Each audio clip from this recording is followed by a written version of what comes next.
ইয়াসিন, বিজ্ঞানময় কোরআনের শপথ। কোরআনের মধ্যে বিজ্ঞান আছে না নাই?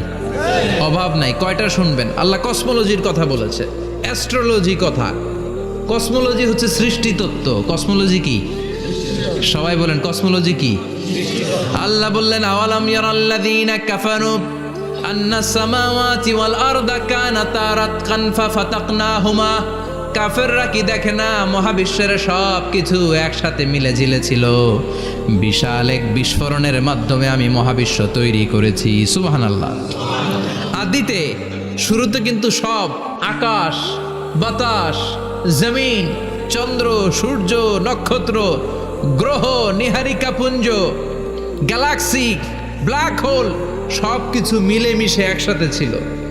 এটার ঘনত্ব ছিল খুব বেশি। মহাবিশ্বের সব কিছু ছিল একটা বিন্দু। এটাকে বিজ্ঞানীরা নাম দিয়েছে দ্য সিঙ্গুলারিটি, মহা একত্ব। এরপর একটা প্রচন্ড বিস্ফোরণের মধ্য দিয়ে মহাবিশ্ব সৃষ্টি হয়েছে। এটার ওরা নাম দিয়েছে বিগ ব্যাং থিওরি। কি নাম? স্টিফেন হকিং মারা গেছে না গত বছর নাকি? হ্যাঁ, বছর খানিক আগে মারা গিয়েছে। সবচেয়ে বড় পদার্থবিজ্ঞানী ছিল। সে একটা বই লিখেছে, from the brief history of time, a brief history of time from big bang two black hole.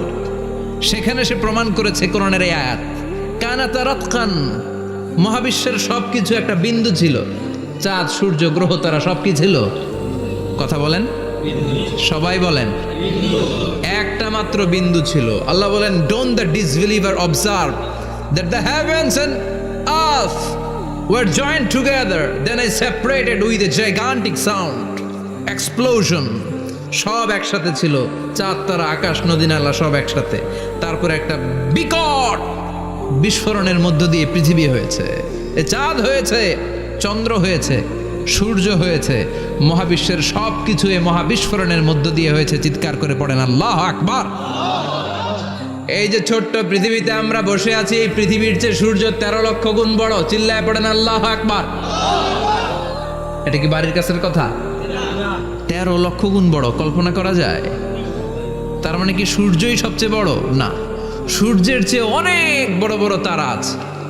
ব্যাটেলজিউস নামে একটা তারা আছে মহাকাশে, যে সূর্য পৃথিবীর চেয়ে 13 লক্ষ গুণ বড়।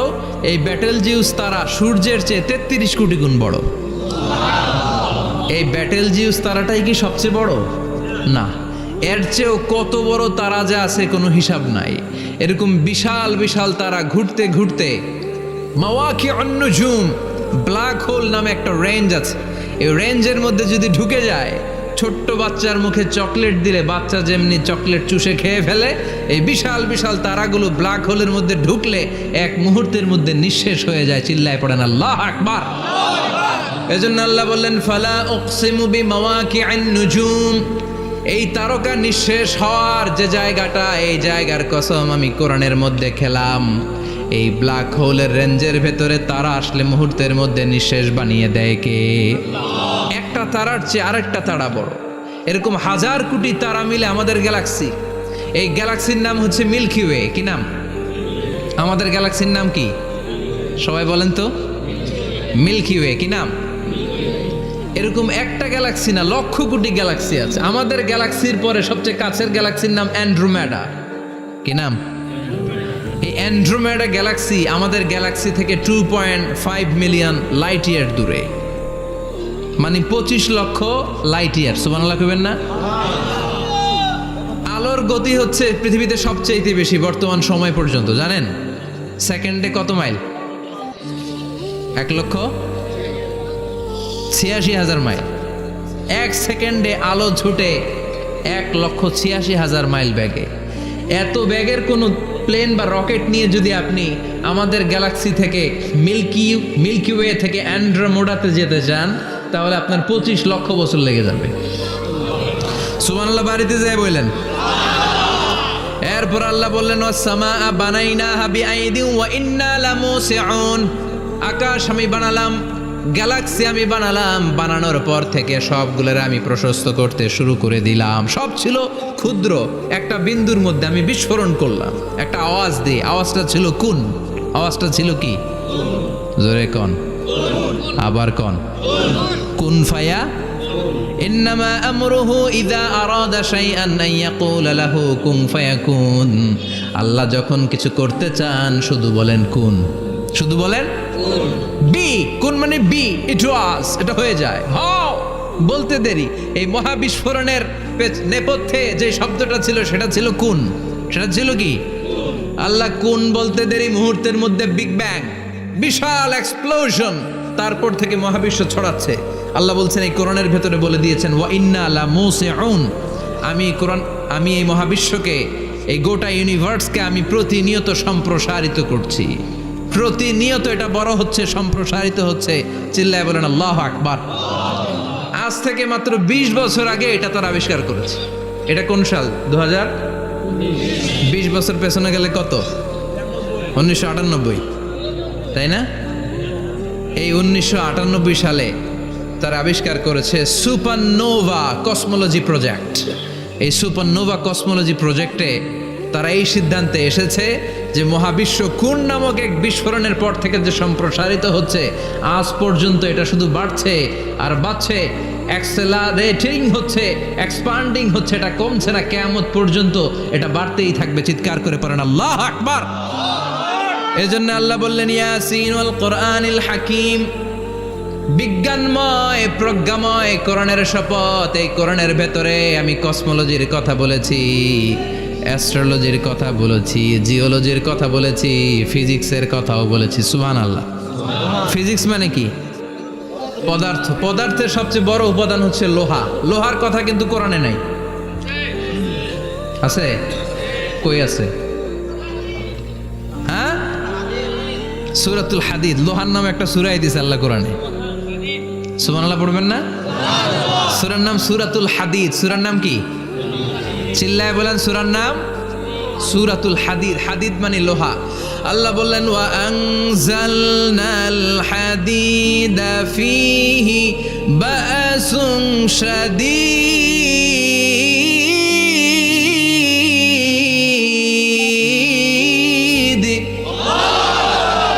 ওয়া আনজালনাল হাদিদ ফীহি বাসুন শাদীদ, আমি লোহা নাজিল করলাম আর লোহার ভেতরে আমি ভয়ঙ্কর শক্তি ঢুকাইয়া দিলাম। সুবহানাল্লাহ।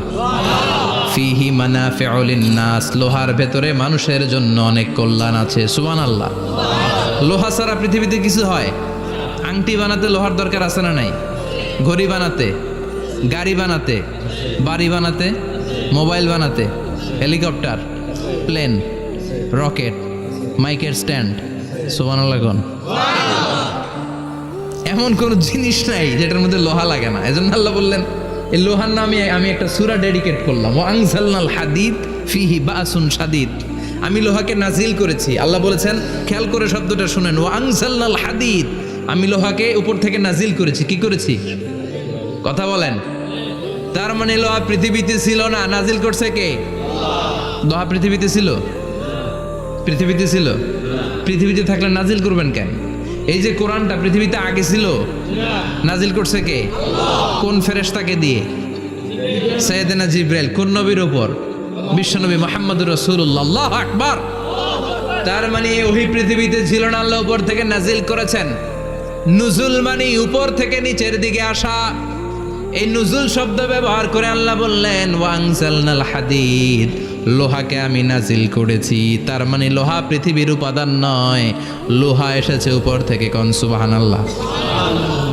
বিজ্ঞানীরা, পদার্থবিদ যারা গবেষণা করে এটাই পেয়েছেন, লোহা আসলে পৃথিবীর না। লোহা পৃথিবীতে উৎপাদন করা হয় নাই। লোহার যে মলিকিউল, অণু আছে, লোহার একটা অণু তৈরি করার মতো ক্ষমতা পৃথিবীর নাই। ইভেন এই সৌরজগতের কোনো কিছুর নাই। সূর্যের তাপেও লোহা তৈরি হতে পারে। লোহার ছোট্ট একটা অণু তৈরি করতে কমপক্ষে 1 কোটি ডিগ্রি সেলসিয়াস তাপের প্রয়োজন হয়। তার মানে এটা পৃথিবীর কোনো উপাদান নয়, এটা আনজালনাল হাদিদ। আল্লাহ বলেন মহাবিস্ফোরণের কারণে গলিত অন্য কোনো তারার ভেতর থেকে লোহার উপাদান আমি পৃথিবীর ভেতরে এনে ঢুকিয়ে দিয়েছি। তার মানে পদার্থের কথা কোরআনে আছে না নাই? সুবহানাল্লাহ কইবেন না?